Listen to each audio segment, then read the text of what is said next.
to where, let me get in a good spot where they can see it, to where it's still attached, and cut it all the way across like this. Very smart. And you can do it as fine, you know, if you wanted something like for hot dogs or something really fine, you'd make the cuts really close together. But this isn't a big deal. And then you can even go in like this too. And then you go to town.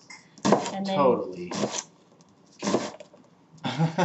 And then that's where the handle comes in handy, because you gotta hang on to it while you're going. That's smart. Where'd you come up with this? Oh, I just saw it on TV. I didn't invent it. So there we go. Okay. And how finely do we dice this? Okay. And then at the end, sometimes you get a little, it's a little chunky still at the end, you know, because you didn't get those horizontal cuts deep enough. So sometimes you have to just dice that little bit. Okay. All right, well, let me put this over here so that you got the deck space. Oh, I'm feeling it. Okay. Now that we've got the mise en place all done and ready to go. Mise en place. Mise en place. Mise en place. We're gonna start cooking. Okay. So let me just turn this on to about, well, it's 5 on my stove, but you know, like a medium high. Okay. I didn't want to look at this flame because my stove at home is like even low, it's super duper hot, it seems. So. Oh, okay. Okay. All right. Okay.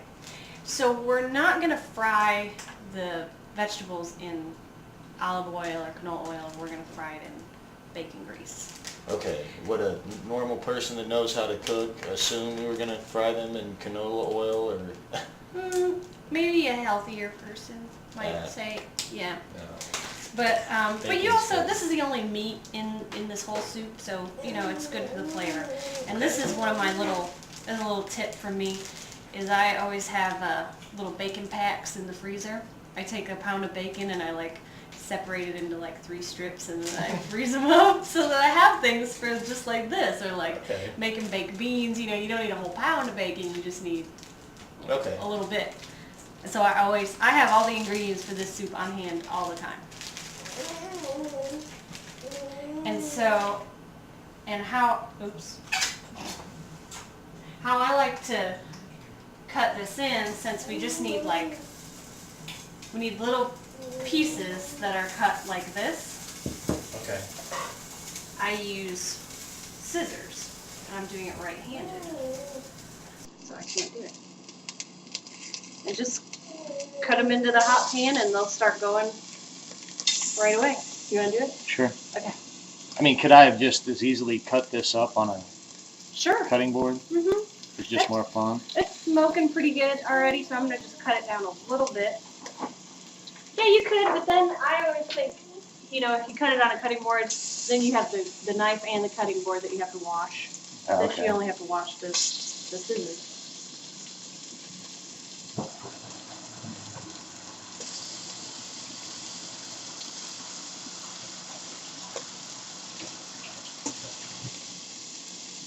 Need some bacon shears. Yeah. Maybe that's a new product. I'm going to start stirring it around so it doesn't burn.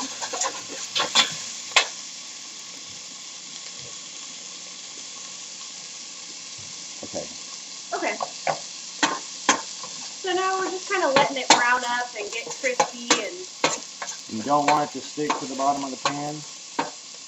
yeah, I try not to let it, but if it does, it's not the end of the world. Like that little piece is sticking. I mean, because pretty soon it's going to let all its fat out, and it won't. This is one of the parts of cooking that intimidates me, like having to deal with this. Oh, okay. Because I feel like... yeah, this is the heat part. Right. And I just get so nervous that I just keep stirring it. I don't know when I can go like, all right, that's cool. Oh, I guess once this looks all greasy and coated, it's probably all right, right? Yeah, I mean, it could still burn if you just left it, but You wanna let it brown. I don't want to over interact with something. Yeah. Yes, that's what my. Yeah, and Here with it is. bacon, you know, it's gonna get brown because it's really thin and everything. But things like a steak or a piece of chicken or something that you want to brown, sometimes you want to kind of step away for a minute. But that's another episode. So I can't stir it too much, can I? I would say on this, no. I'd say it's probably better to just keep it going if you're nervous about it. But Okay. you could step away for probably 30 seconds at a time. I would leave it, you know. But any more than that, you got a risk of burning the bacon because Okay. it's just such little pieces. All right, that's good information to know. Yeah. Unfortunately, I love burnt bacon, so Oh, I like my bacon burnt really? to I'm shit. the opposite. I like it like limp. Kind of gross, but No, I can eat it anyway it comes. yeah. Bacon really is my favorite food. Really? Yeah, for sure. Oh, good. I want to have a maple ice cream that has bacon and somehow bits of waffle in it. And I think it would be good. Waffle. And bacon and Yeah. maple. Well, since this is like almost crisp, let's go ahead and put the vegetables in. Everything except the potato. Okay. So I'll kind of hold back the potato. You wanna?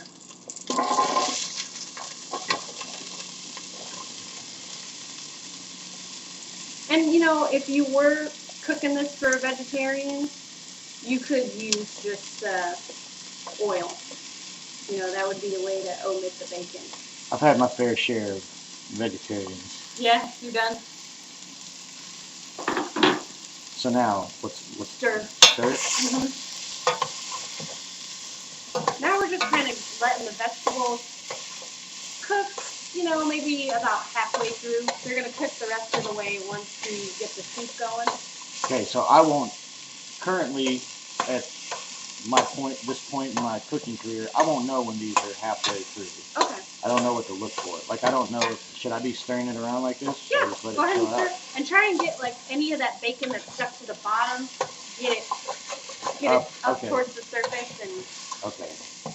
and so when it's like half done would be when the onions are starting to look translucent or glassy, and the celery gets a little bit like that too.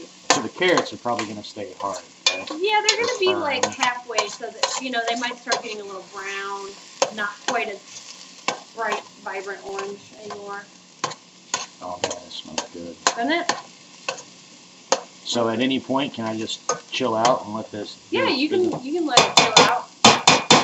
We're going to get the water ready. So I get stressed out and just like stand over something while I'm waiting for it to cook. I guess over time though, I'll just get a feel for it, wouldn't you? yeah, I mean, the more you do it, then you're gonna just get internalized. Like, okay, I can leave this. Holy crap, this smells good. How much water are we putting in it? I don't know. Well, for me, it's more levels in the pot than like cups. Okay. So I'll show you when we get there. Okay. I hope you can communicate your water measuring abilities to me. I hope so too. Let me show you the main ingredient. The lentils that I like to use are not really the traditional ones. These are red lentils. Mm-hmm. And I like them because they're a lot thinner than the traditional green ones, so they cook faster. I don't know, that's just like what I started with, and I thought they worked great, so I just always get them. You can usually find them in like a good bulk section. If you're really stuck, you can't find them, any grocery store that has like a big Indian section, they're like a big Indian ingredient. Okay.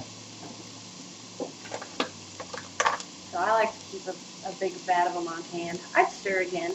Stir again. So are you starting to see the difference in the vegetables? Yeah. The celery and the onions are starting to look kind of, like you said, translucent. Mm-hmm.